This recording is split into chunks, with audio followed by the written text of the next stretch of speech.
Hi, boys and girls. My name is Mrs. Duraney, and today I'm going to teach you how to make connections as you read. There are three different types of connections. There is text to self, text to text, and text to the world. It's really good to make connections as you read because it helps you to understand what you're reading. It's a good reading strategy. The most popular one, the easiest one, is text to self.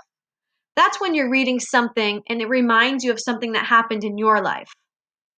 There's also text to text. That's when something that you're reading reminds you of another book that you've read. The hardest one is text to world. That's when you're reading something and it reminds you of something that you've heard of or something that happened on the news. That one's a little bit more tricky. So today, let's focus on making text to self connections. So good readers always stop and think as they read. Sometimes the story or text reminds the reader of something in their own life. The reader just made a connection with the story.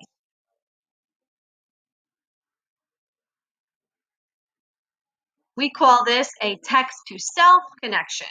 Text plus self equals connection. Reminds you of your own life.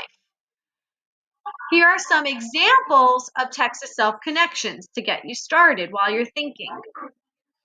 Connections can be about feelings. Maybe you lost a tooth and it happened in the book. They could be about pets. Connections could also be about family. Sometimes it could remind you of a special memory or first time. There could be adventure connections.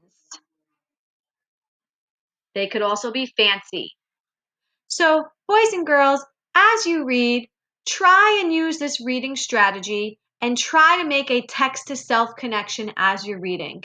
If you have post-it notes, just like we've done in class, you could jot your connection down on a Post-it and stick it right in a book that you're reading. If not, that's okay too. You can think the connection in your mind, try to do a text to self connection.